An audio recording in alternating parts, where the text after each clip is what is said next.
Hey guys, Steven here and welcome back to another video, and today we're doing an extreme test on one of my favorite Bluetooth speakers, the JBL Clip 3. Now this video is not sponsored by JBL. I bought this Bluetooth speaker in the United States. We were on a trip with a real piece of crap car. It had no Bluetooth, so I wanted to get a speaker to listen to music, that's it.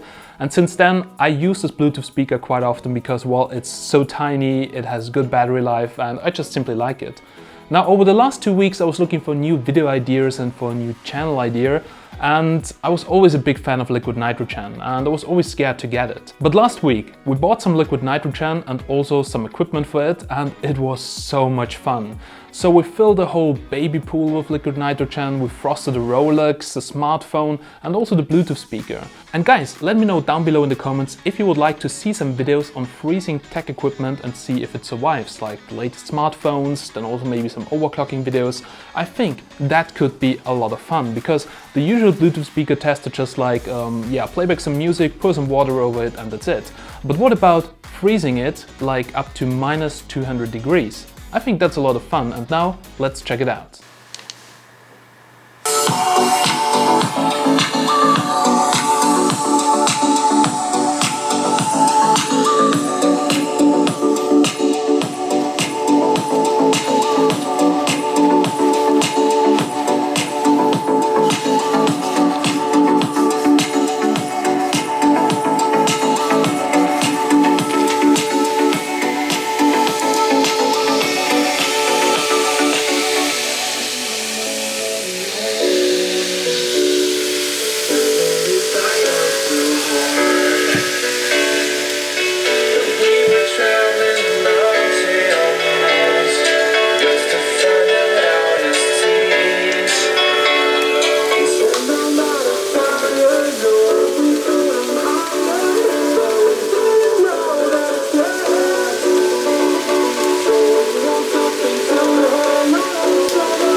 Alrighty guys, so as you can see right over here, that Bluetooth speaker, check this out, actually survived the test. It's now charging, it's working fine after we defrosted it for like 2 hours. I already thought it's broken, but actually it is still working fine. And yes, it's the same Bluetooth speaker as you can see with the broken cap right over here. Now, I think those durability tests are actually quite funny to film, so I really hope that you guys actually like this video. Now, liquid nitrogen is not conductive, so that liquid wouldn't cause any shorts in here. So this is not really a test of the IP rating, as we would have to test this in water, but it can withstand really deep temperatures. Now, I was a little bit worried about the cracking sound from the plastic, but actually the only plastic I broke was, the flat over there, because I broke it myself. Other than that, well, the battery died after 2 minutes, and you know, when a battery gets really cold, the capacity drops almost to zero with liquid nitrogen, and it's the same if you drive a Tesla in the winter. But overall, I have to say the JBL Clip 3 is a really fantastic Bluetooth speaker. Really sturdy, you can drop it, you can put it into shower, you can pour liquid nitrogen over it. Well, the sound quality, well, it's not the best sounding speaker for the price, but with the hook that you can attach it to anything, it's the perfect speaker to carry it around. Battery life, as I've told you, up to 10 hours, but usually I was getting up to 7 hours out of it. You can pair it with your smartphone, you can use the JBL app to adjust some settings. It also has an integrated microphone. This is what some people forget about it. You can use it for calls, even though I think it is kind of stupid because, well, usually your smartphone is next to you and you're not just running around with the speaker and the smartphone is somewhere else. But yeah, you can actually do calls with the speaker, and that's really cool as well. Alrighty guys, so please let me know down below in the comments if you like this video, if you want to see more of those videos here on the channel, maybe a tech series where we do some extreme tests on tech, like on smartphones, on Bluetooth speakers or something else. Or also, I'm thinking about making a different channel where we just frost all kind of things, from flowers, from slime, from whatever. So let me know if that sounds interesting. As always guys, if you watched until here, you guys are awesome. Please make sure to subscribe so you don't miss any future videos. Like this video, write a comment down below, and as always, I'm Steven from Tech Magnet, and I'll catch you in the next one. Have a nice day and bye!